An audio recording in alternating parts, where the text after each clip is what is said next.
Nelson Mandela is a very important leader because different leaders are viewed differently depending on where you go. But Nelson Mandela is universally regarded as a great leader. And he was asked by a journalist once, how did you learn to be a great leader? And he told the story of when he was a boy.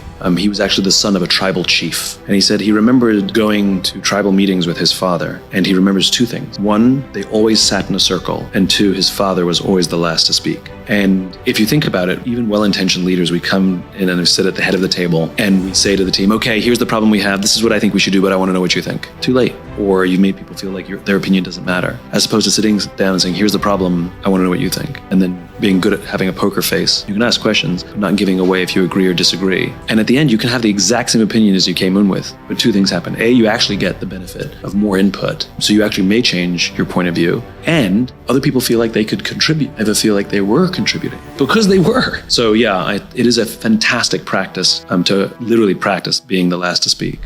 Need motivation? Watch a top 10 with Belief Nation. Hey, it's Carmichael, and I make these videos because as a young entrepreneur, I struggled to keep my business going. I had no friends, I had no mentors, I had no role models. And the thing that saved me was learning from the success stories of famous entrepreneurs. And in their stories, I got motivation, and I also got strategies for what I could do to grow my business and not stay stuck. And I still need their stories for motivation today. So today, let's learn from one of the best, Simon Sinek, and my take on his top 10 rules of success. Enjoy. Rule number 2 is learn to adapt. So every time there's been new technology, we have adapted and changed, of course. I remember, this is going to date me now, but I used to have like a mind like a steel trap for phone numbers. I knew everybody's phone numbers. I knew 10, 50, 100 phone numbers, like family, friends. I just knew all phone numbers. And then for my birthday, I got a Casio digital diary with 2K of memory. And I was able to put all my phone numbers in there. Now, I know my phone number and I know my sister's phone number, and that's it. I don't even know my best friend's phone number. I just type in their names in my phone. My mind literally doesn't work that way anymore because the technology did the work for me. And my brain said, fine, screw you. You got the technology, you don't need me. So yes, of course, there are going to be adaptations. You know, the Iliad, for example, was a book that we read in high school or college that's this big. That was handed down by storytelling over generations until we figured out the printing press. And now we can't remember stories that long. We just can't do it. So will our minds adjust thanks to AI and ChatGPT? Of course. For better and for worse, yes, we will adapt. Rule number 3 is understand the game. Understanding the game we're playing. This game called work, or life, or love, or whichever one you want, or all of them. In game theory, there are two kinds of games. There are finite games, and there are infinite games. A finite game is defined as known players, fixed rules, and an agreed-upon objective. Baseball. We all agree what the rules are, and at the end of 9 innings, whoever has more runs, we declare the winner, and the game is over. No one ever says, wait, if we can just play 3 more innings, I know we can come back and win. Doesn't happen, right? You have winners and you have losers, right? Then there is an infinite game. An infinite game is defined as known and unknown players. The rules are changeable, and the objective is to keep the game in play, to perpetuate the game. When you pit a finite player versus a finite player, the system is stable. Baseball is stable. When you pit an infinite player versus an infinite player, the system is also stable. The Cold War was stable because there can be no winners and losers. It doesn't exist. That's not a scenario we want. And so you keep the game in play to keep it stable. And in an infinite game, because there are no winners or losers, what happens is players drop out when they run out of the will or the resources to play. And then they're replaced by other players. The game perpetuates. The players change out. Problems arise when you pit a finite player versus an infinite player, because the finite player is playing to win, and the infinite player is playing to stay in the game. And the finite player will always get frustrated. They will find themselves in quagmire. This was the United States and Vietnam. We were fighting to win. They were fighting for their lives. This was the Soviet Union in Afghanistan. They were fighting to beat the Mujahideen. The Mujahideen would fight for as long as was necessary. Now, let's look at the game of business. The game of business is, by its very definition, an infinite game. It has pre-existed before every single company on this planet ever existed, and it will outlast every single company on this planet. But if you listen to the words of most companies, they don't know the game they're in. You listen to companies, they want to be number one. Based on what metrics? Based on what time frames? Revenues? Market share? Square footage? Number of employees? Based on a quarter, a year? 5 years, 10 years, 50 years? I didn't agree to those standards. You can't suddenly just arbitrarily say we're number one. No one else agreed to the standards. It's nonsense to beat our competition. Based on what? And they study their competition, trying to outdo their competition. And yet I've never heard of a company that's taken down by the competitors they know. They're always taken down by the competitors they don't know. Do you think MySpace knew that Facebook existed? They were worried about Friendster.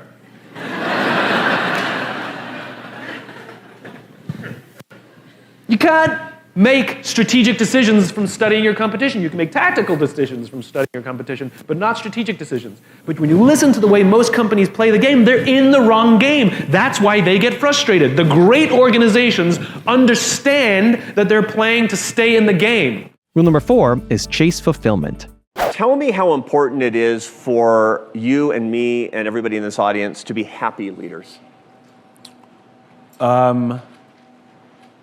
I don't like the term happiness. I like the term fulfillment. I like the term joy. You know, happiness to me is something that is fleeting, and you can have happiness because you win the piece of business, or you hit your numbers, or you go see a movie, and happiness is wonderful and it's great, and then it goes away. You know, it doesn't last. Where deep fulfillment, like love, Meaning, purpose, all of that kind of stuff. Or you could say the why. The why, yeah. As it were. But deep fulfillment, I think, is a much higher standard. Let me equate it to, like, you don't like your kids every day, but you love your kids every day. You know, it's that kind of thing. This is true. Yeah. This is true. And so deep truth, friend. You don't have to be happy every day, but you can be fulfilled every day. You don't have to like your job every day, but you can love your job every day. And I think that people confuse the two. And people are seeking happiness in their work, and they're doing it through all the ways you would think they would do it in short-term things. So, like, you know, and you see it the way we lead young people too, which is we put in free food and bean bags and all these fun things at the office because we want to make our employees happy, and it absolutely works. It just doesn't make them fulfilled, and they still are unhappy and they still quit, or they still are unfulfilled and they still quit. And I think this is the problem. I think we've confused the terms because they're not the same. So I'm more interested in people finding deep fulfillment in their work, and I'm sure they will find happiness throughout that also.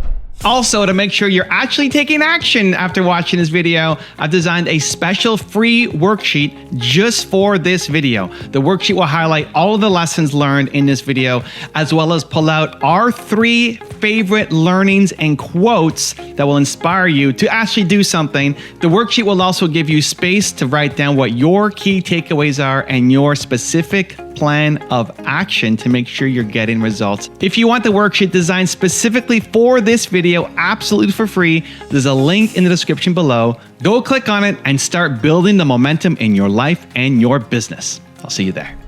Rule number 5 is embrace vulnerability. Vulnerable sounds weak, right?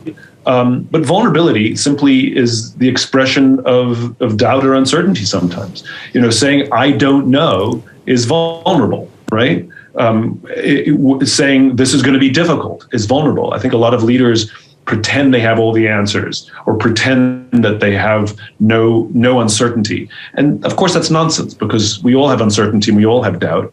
Now you can't come to work and go, oh my God, the whole thing's gonna crash. You know, that's just equally unrealistic. But when you have a company that allows for people to feel vulnerable, that means someone can raise their hand and say, I made a mistake, or I need help, or I don't understand, or I'm having trouble at home and it's affecting my work, or I'm scared, without any fear of humiliation or retribution, but rather they say it with confidence that someone will rush to support them. And the way that you encourage that kind of culture is that the leaders have to set the example. And so during COVID, when I was when I was struggling, as we all went through a period of mental struggle, I said to my team, I'm off my game. I'm struggling. It's getting to me, and I just need your help and your patience to that I may be pretty slow to respond and not very effective for now. And I said that, and that allowed other people to speak up so that we could be there for them. But if I pretended that everything was fine and everything was good the whole time, then everybody's going to pretend everything's fine and everything's good. And then how can we be there to support each other until they crash? So I think vulnerability is just being a little more open. And the irony is it takes tremendous courage and strength to express vulnerability. It's actually strong to be vulnerable. It actually is very weak to pretend that everything's fine. Rule number 6 is overcome anxiety. So whenever I get really nervous and anxious before a big talk, there are two things that I remind myself. Number one, it goes back to a lesson I learned a couple years ago when I was watching the Olympics. And all of the journalists asked all of the athletes, are you nervous or were you nervous? And all of the athletes gave the same answer. No, I'm excited. No, I was excited. And if you think about it, what are the characteristics of nervousness? Your heart starts pounding, your hands get clammy, you start envisioning the future. Well, what are the characteristics of excitement? Your heart starts pounding, your hands get clammy, you start envisioning the future. The reason that the journalists were asking, are you nervous, is because they would be nervous. But these elite athletes had learned to interpret that data as excitement. That's why they're elite athletes. And so I did a little experiment. I was on a plane and we hit some really bad turbulence and I got really nervous. And I said out loud to myself, this is exciting. And in an instant, I felt fine. My body instantly was able to convert all of that data that says you're nervous to this is exciting. And I use that when I go out on stage as well. If I get nervous, I say to myself, this is exciting. And I remind myself, instead of being like, oh my God, I can't believe I'm not qualified to be here. The people here are more important than me. They're more successful than me. When as soon as I convert to excitement, then I say to myself, oh my God, I can't believe I get to share the stage with these people. I can't believe that I'm one of them. My goodness, this is incredible. And it happens instantaneously. It's kind of incredible. So the next time you get anxious, just tell yourself, this is exciting. Oh, and the second thing, because I said there were two things. The second thing, I always remind myself I'm here to give. So when I get really anxious, I remember that somebody asked me to come out here and talk to somebody I don't care if they like me. I don't care if they follow me on social. I just remind myself I have a point of view and a perspective, and I'm here to give. Rule number 7 is manage stress. We know that when we engage with social media or our cell phones, a chemical in our body called dopamine is released, right? It's what makes us feel good, right? Dopamine is the same chemical that is released in our bodies when we find something we're looking for, like your keys, when you go on Google, when you hit the goal or win the game, that yes, this sense of joy or sort of that's dopamine. Well, we know that we get a hit of dopamine when we engage with social media or when our phones go buzz, bing, flash, or beep. That's why if you're feeling a little bit down, you pull out your phone and you send 10 texts to 10 friends, hi, hi, hi, hi, hi. And you hope that somebody texts you back because when they do, it feels good, right?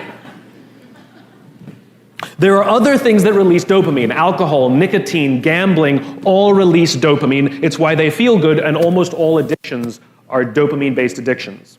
We also know that almost all alcoholics discovered alcohol when they were teenagers. You see, when we're very, very young, the only approval we need is the approval of our parents.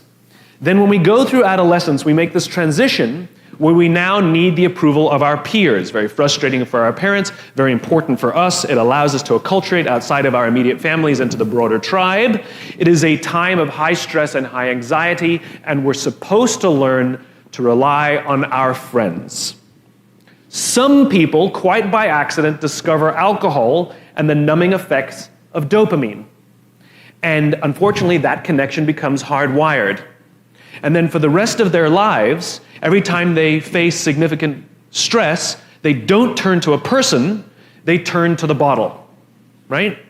Now, as I said before, we know that social media and cell phones release dopamine. Now, we have age restrictions on alcohol, we have age restrictions on tobacco, and we have age restrictions on gambling, but we have no age restrictions on social media and cell phones. It's as if an entire generation who are going through adolescence, their parents have thrown open the liquor cabinet and said, try the vodka to help you get through the teenage years. That's what social media and cell phones do. So unfortunately, for too many people, that connection is becoming hardwired. And as they grow up, when they face significant stress in their lives, instead of learning to turn to a person, they turn to a device, right? Where we seek solace in social media, where we'll check an Instagram post, how many likes we're getting. We'll check, and we'll check, and we'll check, and we'll check, and we'll check, and we'll check. And sometimes our own self-worth comes from how many followers we have. It can become devastating to us when somebody unfollows us, right? The only way that we stand away from stress when we face it. In other words, an entire generation is growing up having not practiced or learned coping mechanisms for stress. This is very, very serious for social animals that need each other, where we haven't learned those skills. And it's even worse, because if you want to go on a date, you don't have to learn to be like, hey. You just swipe right. You just got a date. You can have 4 dates in an evening, right? And if you don't like the person, you don't have to learn to say no when you mean yes, and yes when you mean no, and yes when you just swipe left. It's done. In other words, the social skills aren't developing. And so there's an entire generation that's growing up with lower self-confidence, going into a workforce, having their self-image shattered, not knowing necessarily how to deal with all the stress that they're facing of growing up and starting a career and finding out where you fit and all of that good stuff. And instead of turning to a person, we're turning to devices. And the results are starting to show up in the statistics. We know that suicide is on the rise amongst this generation. We know that accidental death due to overdoses is on the rise amongst this generation. Depression is on the rise amongst this generation. Universities are suffering an epidemic where they're dealing with disproportionately high numbers of students than they've ever dealt with ever before, taking leaves of absence due to depression. Rule number 8 is lead with empathy. One of the great things about COVID is that nobody, not a single person, was smart enough or strong enough to escape any kind of trauma from it. Some people had it soon, some people had it later, some people had pieces of it and it sort of continues to be a steady drip. Some people had an intense depression, but we all went through it, which means I hope that we have more understanding and empathy for the condition, for mental health, that this is a real thing that people go through, and sometimes they can't explain it. I think very often we want to know what the reason, what the cause is. Like, is it because you have a sick family member? Is it because you broke up with your boyfriend or girlfriend? Like, we're always looking for the cause, and sometimes it's not there. And I think it goes back to empathy, which is it's not for us to fix. It's for us to hold space. There's a very simple question for a leader, which is, are you okay? And this is something we have to do whether we think someone's okay or whether we think somebody's not okay.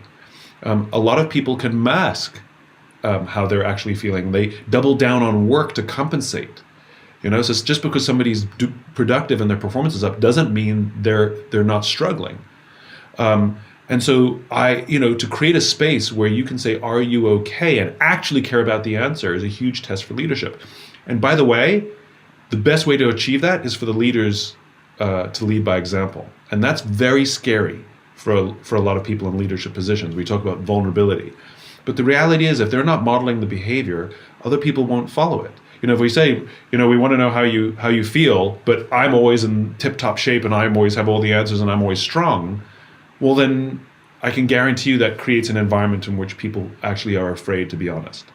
And so it's necessary for people in leadership positions, whether it's on a huddle or some other forum, or maybe to a few people, and say, hey, listen, I'm struggling this week, and I want to apologize and say, please be patient with me. I know I'm not at my best. I think I might actually take a Friday off because I'm having a hard time this week. and I'm not sure what it is, but I know that I'm not myself. For a leader to be able to say that creates an environment for somebody on the team to come and say the same thing, and then we can hold space for them. But if the leader's lying, hiding, and faking every day, then all we're doing is creating an environment where our people will lie, hide, and fake every day. And so, I think this idea of leading with vulnerability, and vulnerability doesn't mean that doesn't mean you're weak. All it means is you're willing to say something that makes you like admit a mistake, ask for help, say you don't understand something, or admit struggle. That's all it is. That's all it is, with the confidence that people will be there to hold space for you and support you. And if the leader's willing to do that, it's remarkable what we can create around us for the people who work there. Rule number 9 is create a positive work environment. If you're truly in a toxic environment, one option is always to leave that environment, right? If it's a job, right? But that's not necessarily the only option. And this is sort of similar question that I get often, which is what happens if you're in middle management and senior management doesn't get any of this stuff, and they only care about numbers before people, not people before numbers. The answer is you ignore them because you can't influence or control that which you cannot control, and you take responsibility for the things you can control, in other words, yourself. And you become the leader you wish you had. You become a student of leadership, and you obsess about making sure that the people with whom you work, the people whose names you know and faces you recognize, that they are able to go home every day and say to their loved ones, I love my job, because of what you're doing for them. In other words, you commit yourself to the life of service. You commit yourself to the practice of leadership and taking care of the people over whom you can influence. They could be above you, below you, to the left or to the right of you, but this very small enclave. And what starts to happen is these little subcultures start to emerge of incredible joy and happiness within more toxic environments because they're all taking care of each other. And what happens is one of those people gets moved and goes somewhere else. They take those lessons. They start to do the same thing. It starts to grow. The performance of those groups tends to be better than others. And if you get a critical mass, the tail wags the dog. The internal can actually change the direction of the entire organization. It takes time, though. I think the short version of that is model the behavior that you want to see. And rule number 10, the last one before some very special bonus clips, is choose the right friends. The thing that keeps me going in the darkest of times, quite frankly, are my friends. And I don't mean me like I'm doing this for my friends. I mean literally calling up my friends and saying I'm struggling, and my friends are there for me. Yes, my why is always there. Yes, my vision is always there. But dark times for me are not the lack of optimism and the lack of inspiration for cause. It's the lack of energy to do it. For me, dark times is not loss of vision. It's loss of energy, and it's loss of desire to get out of bed and do it. And when I realize that I'm not alone and I'm surrounded by people who love me and care about me, that's the reason I get out of bed, is I want to make them proud and I want to do right by them. And it's kind of a magical thing when you do something out of gratitude. What are the doings that, to your point earlier, that we can learn from? Not competitors. Yeah. But what was it? Worthy rivals. Worthy rivals. Yeah. That are doing that you say, hey, look at that. This could be a good direction. Well, I think most importantly, and you seem to be doing this, most importantly is you see it as a journey rather than an event. I think the companies that are doing it wrong view it as an event, which is we have this issue, we are not as diverse as we need to be, and so let's fix that. Flip a switch, go on a hiring binge, ta-da, right? And the problem is that's not how it works. Which is, this is a journey of making our organization more representative of the general population. And to say, we have to do better. Just acknowledging that there is room for improvement, I think, is a big part of it. But obviously, where are you looking to hire? Who are you asking to make recommendations? All of these things matter. I mean, it's literally just opening the aperture. One of the things we have to recognize is we all have an inherent bias, which is we look for people who look like us, and to stop doing that. Also go to other companies, ask them who's really good. But the fact that you're treating it as a journey that you will never actually, the point is you'll never actually be perfect. It's going to be a striving for the rest of time, because there's three words there. It's diversity, inclusion, and belonging. Belonging comes from your values and your purpose. Diversity comes from what it looks like, but inclusion is how people feel. Yeah. So it's one thing to hire somebody, but do they feel like they're valued and included and part of the organization. So all of those are strivings. None of those you'll ever be perfect at. None of those you'll ever complete. But it is a game of constant improvement. One of the things that we do is creating a culture in which people understand that the reason we're giving feedback is not to quote unquote criticize them, but to help them grow as human beings. And that has to be established. Like this is what the advice I offer is, it's not just a checklist that you do and everything goes fine. You create a culture in which difficult conversations and critical feedback are welcomed or at least understood. But it's also how we give it. Usually we give it by pulling out a piece of paper and pointing out the thing that's wrong. And saying you got to fix something, right? We usually point to the evidence first.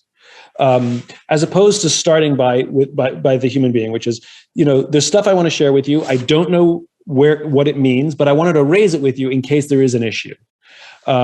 Because I care about you and I want to see that you grow here, but there's some evidence that things are going a little sideways, and I want to address them with them to see what opportunities there are, or if there's anything wrong, because I don't know the reasons behind it. But here's, for example, the way you talked to your teammates the other day was a little harsh. And ordinarily, I'd be one to say, "Oh, you're having a bad day. It's no problem. Everybody gets a bad day." But you've been really beating up on people. I don't even know if you were aware of that, right? And sometimes they'll say, "I'm having a hard time," and it opens up. Or they'll say, "I wasn't even aware. I didn't even know." Or it reveals something, as opposed to saying, "Stop yelling at people. Nobody wants to work for you if all you do is yell at people." It's hard for people to receive. And so good feedback is not just about conveying the point we're trying to make. It's about creating a condition in which the person is more likely to listen and hear it. So we're all proud of ourselves once we've told them, did you give her the feedback? Yeah, I told her, right? Did they hear the feedback? Different question. Just walk me through, because I'm actually very curious about you before you. Do you know what I mean? Like, that's what I'm really kind of curious about. So you were like disgruntled with your career a little bit, right? I wouldn't say disgruntled. I'd fallen out of love. Yeah. Okay. I had no passion for my career. Okay. And this was a chosen career. Like, I started my own business in a category, in a profession that I thought I wanted to spend the rest of my life in. Consulting. Marketing. Oh, okay. I thought it was and to wake up one morning with a superficially good life. I owned my own business. We had amazing clients. We did really good work. Our clients liked us and didn't want to do it anymore. Right. It's kind of distressing, because as I said when we started, so many of us intertwine our identities with our work. And if I don't like my work, then who am I? Right. And so I went through that, which was incredibly unfun.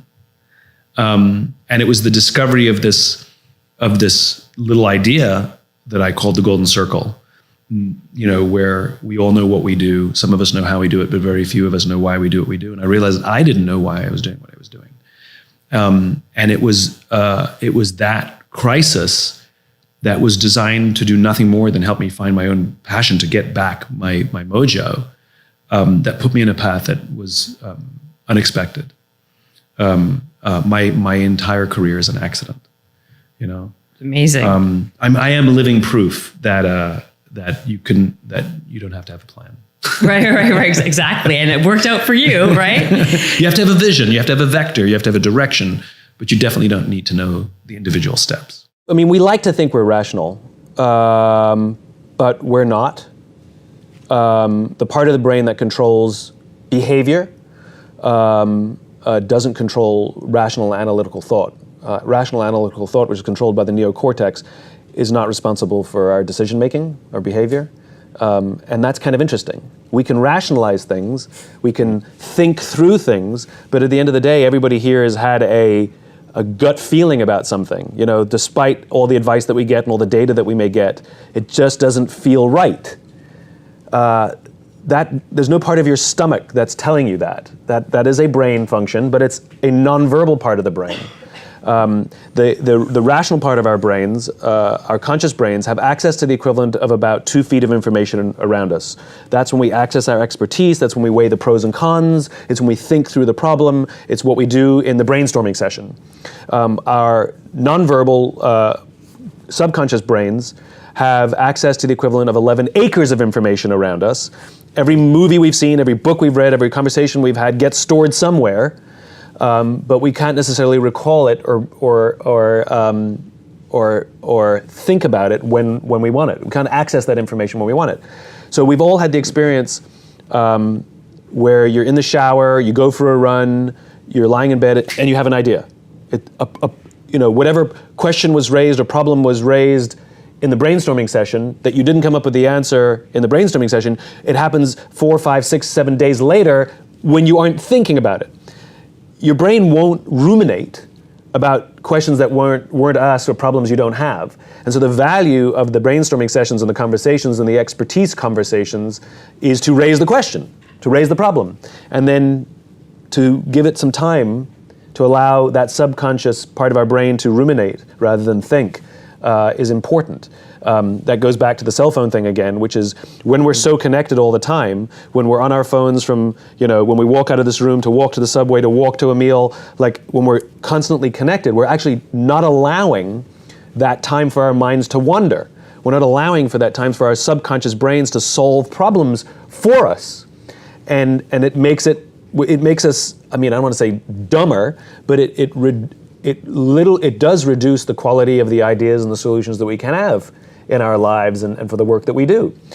It's very important to just create space in which our minds can just do whatever they do. If you have ideas in the shower, take a longer shower. If you have ideas when you go for a walk, go for longer walks. Go for walks. Leave your phone at home, just go for a walk. These moments are essential. One of the challenges is it's not predictable as to when or which walk or which shower will produce the idea. So unfortunately, you have to just keep doing it. It's like exercise. You just have to keep doing it. It's a lifestyle. We are not as rational as we like to think we are. If we were, we wouldn't make 90% of the decisions we make, but we do. The entire concept of purpose is misunderstood. Purpose has to be pretty specific. I want to make an impact in the world is not being purpose-driven. It's so generic, it's useless. Right. That's like saying I want to be happy. Right. How do you define happiness? Right.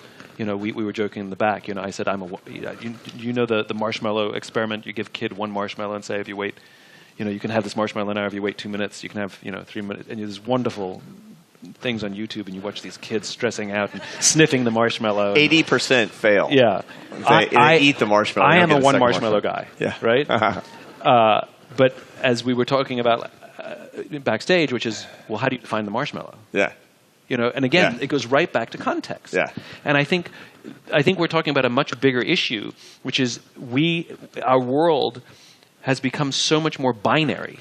Right, wrong, good, bad, left, right, everything's become black and white.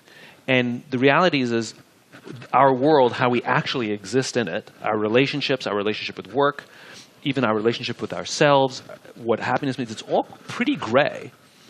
And yet we want everything to be crystal clear, and we want switches. We want to turn it off, and we want to turn it on. Right. And what I can't help but think, and I'm curious because you're with your students, which is, context and narrative matter so much that when all they're doing is trying to prevent their unhappiness, what they're actually doing is talking only about unhappiness. Right. Which then perpetuates unhappiness. Yes. And we are very suggestive animals, even to ourselves. Yeah. We can talk ourselves into pretty much any feeling we want.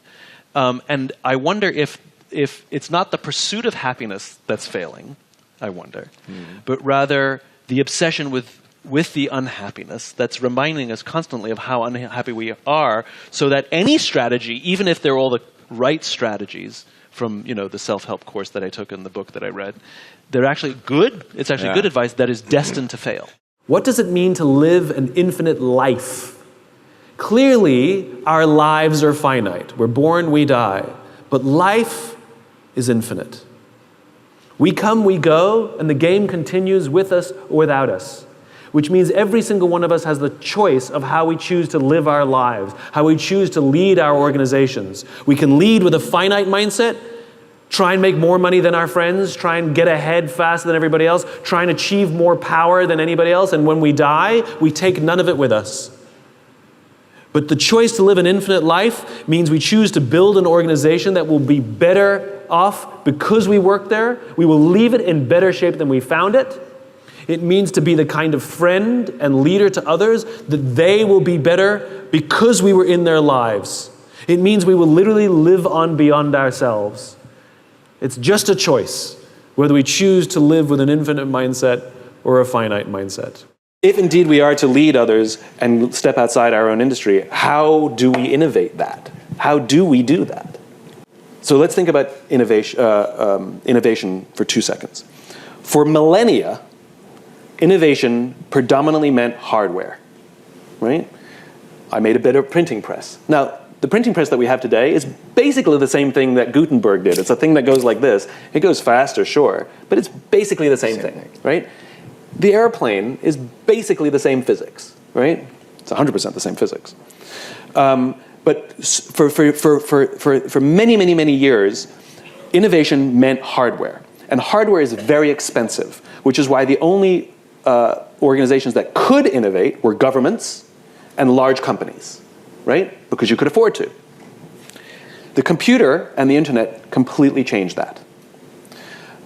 The invention of the personal computer, and Steve Wozniak, one of the founders of Apple, talked about this. He says, I imagine a day in which an individual could compete against a corporation.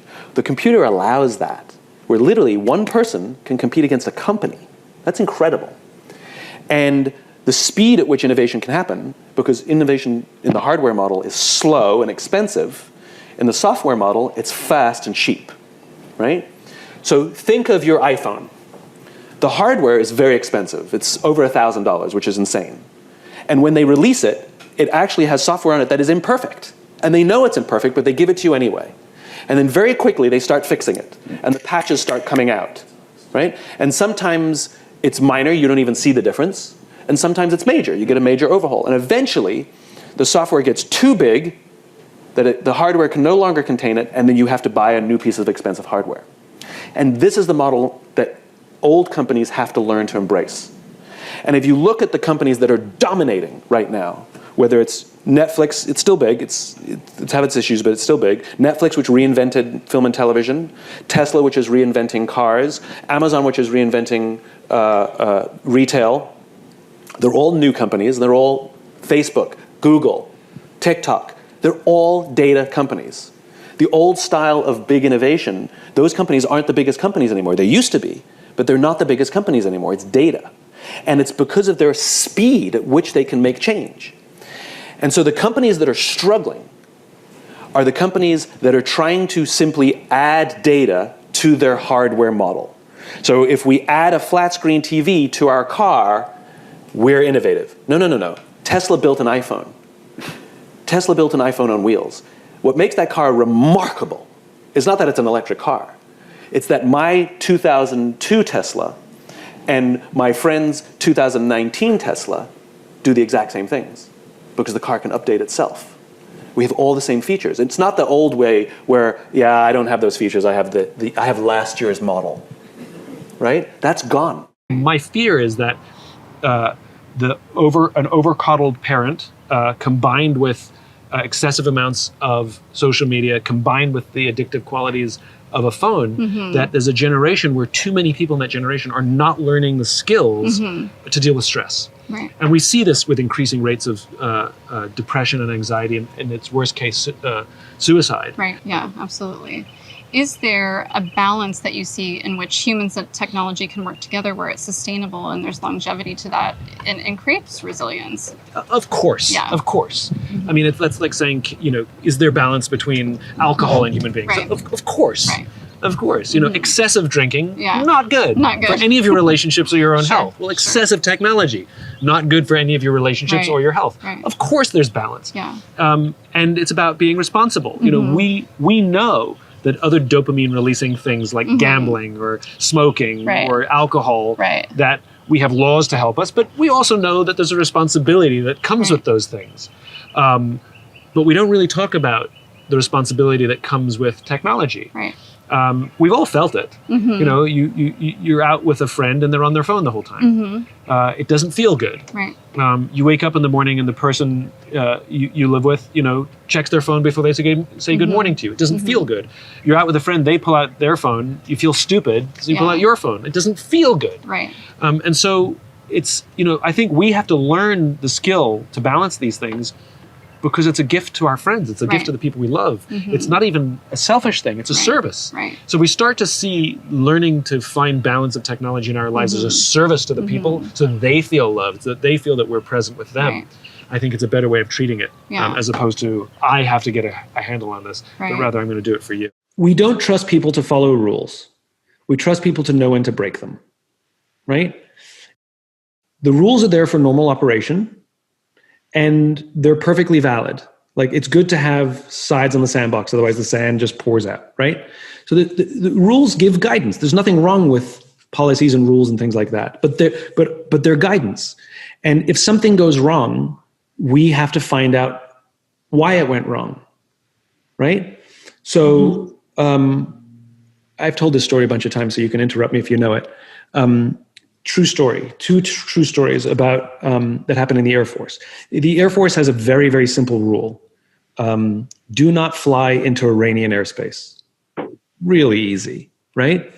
So there was a KC-135 tanker that was flying in circles, just in a holding pattern, in case someone needs gas, in case someone needs them, right? And the crew accidentally drifted into Iranian airspace. It sets off all kinds of alarm bells, right? Not good.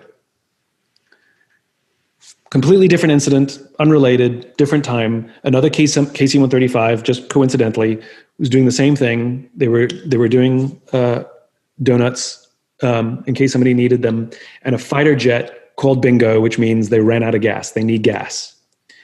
And the crew made some calculations, and they wanted to get to him as quickly as possible because he's out of gas. And the quickest way to get to him was to slice through Iranian airspace. Now, on paper, they both broke the same rule. They should both be punished equally, and they should both be punished, right? The reality is only one of those crews was punished. The ones that were idiots. But the crew that made the decision to cut through the space, knowing full well that it was against the rules, knowing full well that they could get in trouble, and it would accept the punishment if it happened, weren't punished, because context matters. So the question is why is somebody late 3 times in a row? Is it because they live far away, because they're taking care of their sick mother, and they've been struggling to get the bus every day because the bus has been, you know? Is it because they're a single parent and they're struggling to get the kids out in the morning to school? Or is it because they overslept because they're lazy, or because they went partying the night before and they missed their job and you're a pushover, so whatever, they just take advantage of you? I don't know. Could be one of both, you know? And the question is we don't want them to be late, but we understand that they're struggling. So how do we find a middle ground? You cannot be late anymore, but I understand that you're struggling because you can't get the kids out of school. Let's work together to see how we can make this work. Can we change your shift? What works for you? Like, let's work together to make this work. You know, context matters versus, you know that this is giving you some nonsense excuse or something. You're like, listen, take some accountability, and that's a different conversation, you know? But to immediately dismiss someone because they were late 3 times, to me, that seems like lazy leadership. Lazy leaders rely on the rules. There are many people in your industry who talk a good game. They talk about relationships, but let's be honest, it's bullshit. They just want to make the transaction and move on, and they pretend that they care, and they pretend it's, you know, that they care about the relationship, when the reality is it's one and done and on to the next. And that's what happened to me. I had a mortgage broker. He sold me a mortgage. He was recommended to me. That's how most of us meet somebody, you know. And he was very nice and charming and was there with me. And then my sale went through, and he called me up to congratulate me. And I was feeling all warm and fuzzy towards him. And then as soon as he congratulated me, he said, and if you can recommend me to anybody else, I'd be really grateful. He wasn't calling to congratulate me. He was calling to remind me to put in a good word for him somewhere else. Like, if he actually cared about me and my house, then he would have just called me really excited that I got my house. Yeah. And if he wanted something from me, he would have waited a week or two to ask the favor. But it became abundantly clear to me, I'm in the human behavior business. Yes. He never called me because he cared about me. Yeah. And by the way, I will never, ever recommend him, because I realized that I was just a number on a spreadsheet. And so if you actually care about building relationships, then actually build relationships. Yeah. You know, I remember when I was starting out in my career, I had a little marketing consultancy, and I came from an industry that pretended that they were good at everything, the marketing world. Like, literally, they pretended they were good at everything, whether they were or weren't. And when I went off by myself, it was important to me to be honest. And clients would come and talk to me and say, we want to hire you to do all these things. And I'd say, I'll do that one, I'm really good at that, pretty good at that. I like doing that. That I'm mediocre on, that I suck at. I highly recommend you hire another company to do that, and I'm happy to partner with them. And it made them want to do business with me more. Because you said no. Because I told them what I was good at and what I was bad at, and where I was super honest. Yeah. And we've all had that experience where you want to hire somebody and they go, let me introduce you to somebody. It happened to me recently. Yeah. I wanted it was like something silly. Yeah. You know, I needed wallpaper. Yeah. He highly recommended. I called him up. He came. He gave me a quote. He's like, you know what? I'm not the best at this thing, and he gave me the number of somebody else. Yeah. Now all I want to do is work with him again, Yeah. and I keep giving out his phone number to other people, even though I actually never did work with him. Yeah. Because what builds a relationship is an honest broker. Honesty is such a hard thing to get, especially in a transaction business, especially in a commodity business, because it is just volume and numbers. Yeah. And that when you actually find an honest one, all you want to do is help them build their book of business, even though you may never do business with them. And that's what a lot of finite-minded folks in your business don't get, which is, you may never sell me a mortgage, but I'll become your biggest champion. The part of the maturation of your work is, and it's pretty clear, the mission of, you know, helping people rather than always, you know, almost the overconsumption of self-help. Right. So the framework of your own company, just give me a second on that and how you're looking to move that needle. Yeah. So there's an entire section in the bookshop called self-help, but there's no section of the bookshop called help others. And I think that's the thing we're missing. You know, I think since the 1970s, when the self-help industry began, it's done very well for itself. And the question is it has taught us a skill, but it's also teaching us to be preoccupied with ourselves. And I think as social animals, one of the things we've forgotten is we also need to learn to help each other. And if you look at some of the challenges that plague us today, whether it's disengagement at work or loneliness at home or a struggle to find the job we love or find the relationship that we love, you know, all of those things, the antidote to all of those things is another human being. And our ability to help somebody else find the thing that they're looking for actually gives us the thing we're looking for. And I'm living proof of that. It's when I learned the value of service, everything that I wanted to feel, everything that I wanted to achieve started to fall in place only when I learned to serve others first.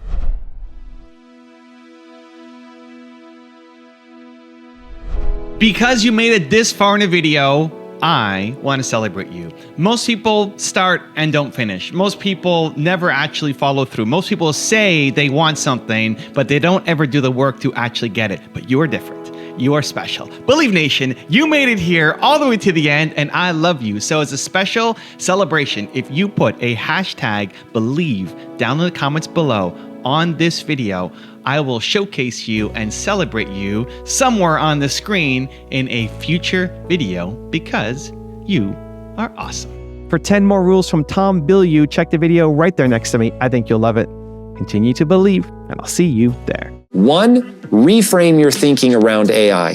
Do not see it as the enemy. See it as a tool. You're not going to be replaced by AI, at least not yet. You're going to be replaced by a human using AI.